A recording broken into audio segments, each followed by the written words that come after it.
Assalamualaikum warahmatullahi wabarakatuh teman-teman. Kami dari kelompok 9 mata pelajaran praktikum manajemen lembaga dakwah akan menampilkan video wawancara kami. Selamat menyaksikan. Baik teman-teman sekalian, di sini kami wawancara menanyakan bagaimana sistem manajemen lembaga dakwah Dompet Duafa. Bagaimana program kerja lembaga Dompet Duafa dalam kesejahteraan masyarakat?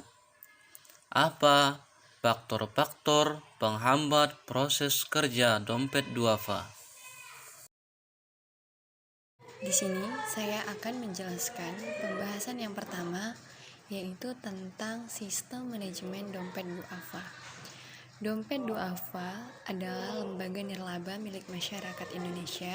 Sebagai yayasan filantropi, Dompet Duafa berkembang menjadi lembaga amil zakat tingkat nasional dan menjadi moto penggerak filantropi Islam pada masa reformasi.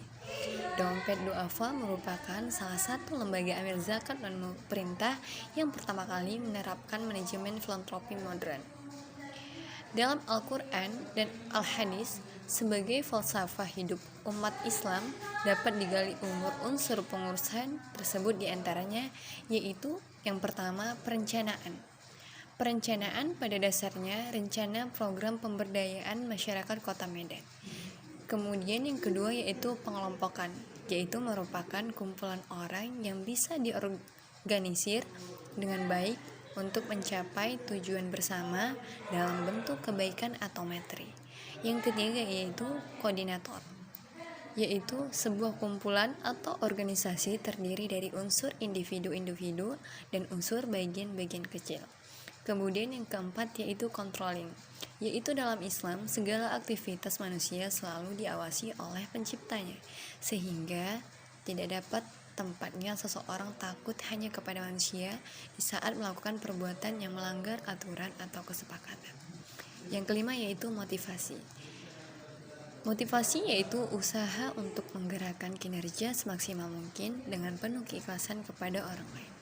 Yang keenam yaitu leading, yaitu dalam konteks ajaran Islam bahwa pemimpin tidak hanya berfokus kepada seseorang yang memimpin institusi formal dan non-formal. Pembahasan yang kedua yaitu mengenai program kerja lembaga dakwah Dompet Duafa dalam mensejahterakan masyarakat. Program yang pertama yaitu program sosial. Di dalam program sosial terdapat yang namanya layanan mustahik.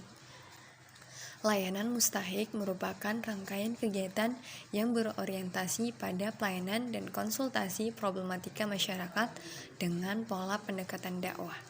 Kemudian yaitu bimbingan rohani pasien. Bimbingan rohani pasien merupakan bimbingan dan pembinaan rohani kepada pasien saat menjalankan perawatan di rumah sakit maupun pasca berobat dengan cara mendengarkan isi hati pasien serta memberikan motivasi dan kesabaran dalam menerima takdir Allah. Kemudian membacakan ayat Al-Quran dan mendoakan atas kesehatannya. Baik, kemudian kami bertanya kepada narasumber yang mana pertanyaan yang kami ajukan itu tentang program kerja yang paling dominan yang sering digunakan. Kemudian narasumber menjawab yaitu tentang penggalangan dana.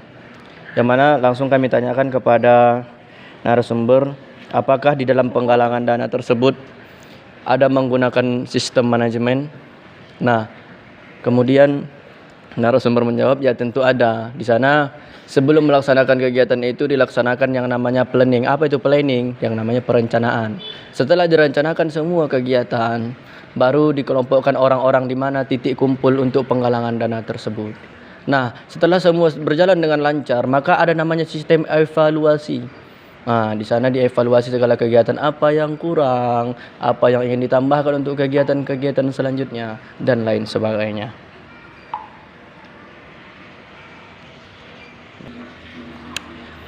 Kemudian narasumber mengatakan kepada kami sebagai penanya bahwasanya segala sesuatunya yang apabila mereka ingin membuat kegiatan semacam dompet duafa atau penggalangan dana atau bakti sosial atau dapur keliling semisalnya, itu langkah pertama yang dilakukan itu menggunakan sistem manajemen, yang dimana sistem manajemen tersebut terdapat perencanaan,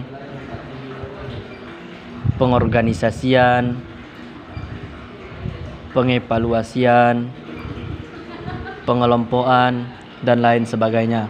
Nah, kenapa demikian? Narasumber menjelaskan karena sesuatu kegiatan itu harus didasari dengan yang namanya perencanaan. Kalau dalam kegiatan tidak ada perencanaan yang matang, maka kegiatan tersebut tidak akan berjalan dengan lancar. Begitu yang dijelaskan narasumber kepada kami sebagai penanya. Kemudian kami bertanya lagi kepada narasumber, yang mana pertanyaan kami kepada beliau yaitu apa saja permasalahan-permasalahan yang dialami selama proses kegiatan atau selama program kerja dompet duafa tersebut.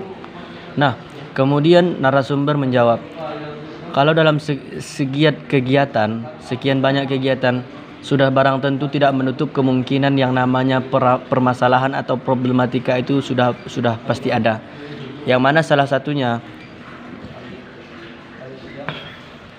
ketika penggalangan dana semisalnya, karena itu yang sangat dominan kita temui di Kota Medan ini.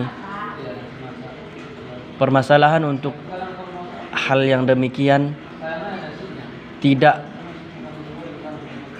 menutup kemungkinan adalah kurangnya pengertian dari masyarakat sekitar, sehingga kegiatan yang dilakukan itu tidak berjalan dengan baik. Yang kedua, karena kurangnya sosialisasi kita terhadap masyarakat, sehingga masyarakat itu tidak kenal dan tidak mengetahui apa tujuan dari penggalangan dana tersebut. Selanjutnya yang terakhir, itu tidak ada atau kurangnya kepedulian masyarakat terhadap sekitarnya. Nah, langsung ditambahi dengan narasumber kita. Beliau berkata bahwasanya setiap permasalahan pasti ada jalan keluarnya. Maka dalam problem yang dialami dompet duafa itu ada yang namanya meminimalisirkan permasalahan, yang mana salah satu caranya memperkenalkan dompet duafa kepada masyarakat sekitar. Yang kedua, mensosialisasikan kegiatan penggalangan dana.